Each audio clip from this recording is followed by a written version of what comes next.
SK24 news Nizamabad జిల్లా బాల్కొండ మండలంలోని ప్రభుత్వ విధానాలకు వ్యతిరేకంగా నడుస్తున్న ప్రైవేట్ పాఠశాలపై విద్యాశాఖ అధికారుల నిర్లక్ష్యంపై PDSU ఆర్మూర్ డివిజన్ అధ్యక్షుడు ప్రిన్స్ నిజామాబాద్ కలెక్టర్కు ఫిర్యాదు చేశారు. అనుమతులు లేని స్కూళ్లు, అక్రమంగా పుస్తకాలు, యూనిఫామ్లు విక్రయం, అధిక ఫీజులు వసూలు, అవినీతి ఆరోపణలతో MUO రాజేశ్వర్ను తక్షణమే సస్పెండ్ చేయాలని డిమాండ్ చేశారు. విద్యా హక్కు చట్టాన్ని విరుద్ధంగా ఉన్న స్కూళ్లు మూసివేయాలని కోరారు. చర్యలు తీసుకోకపోతే భారీ నిరసనలు చేపడతామని హెచ్చరించారు. ప్రగతిశీల ప్రజాస్వామ్య విద్యార్థి సంఘం PDSU ఆధ్వర్యంలో ఈరోజు నిజామాబాద్ జిల్లా కలెక్టర్ గారికి వినతి పత్రం ఇవ్వడం జరిగింది. ప్రధానంగా ఆర్మూర్ డివిజన్ పరిధిలో బాల్కొండ మండల కేంద్రంలో గల ఉన్న MUO గారు ఈరోజు అనేక అక్రమాలకు పాల్పడుతూ, అవినీతులకు పాల్పడుతూ అక్కడ ఎలాంటి చర్యలు కూడా తీసుకోకపోవడం ఒక సిగ్గుచేటు.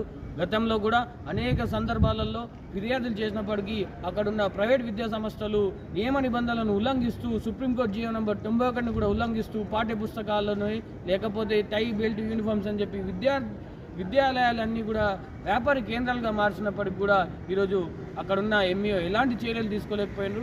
గతంలో కూడా అనేక దఫాలుగా ఆయనకు విన్నవించుకున్నప్పటికి కూడా దున్నపోతు మీద వర్షం కురిసినట్లుగా ఆయన ఎలాంటి చర్యలు తీసుకోకపోవడాన్ని ఈరోజు ప్రగతిశీల ప్రజాస్వామ్య విద్యార్థి సంఘం ఆర్మూర్ డివిజన్ కమిటీగా దాన్ని ఖండిస్తూ ఉన్నాం. దీంట్లో భాగంగానే ఈరోజు ఇక్కడున్న ప్రజావాణి కార్యక్రమంలో ఈరోజు జిల్లా కలెక్టర్ అయినటువంటి గారికి ఆయన మీద ఫిర్యాదు చేసి ఆయనను వెంటనే సస్పెండ్ చేయాలని చెప్పి కూడా మేము ఈ సందర్భంగా కలెక్టర్ గారిని కోరడం జరిగింది.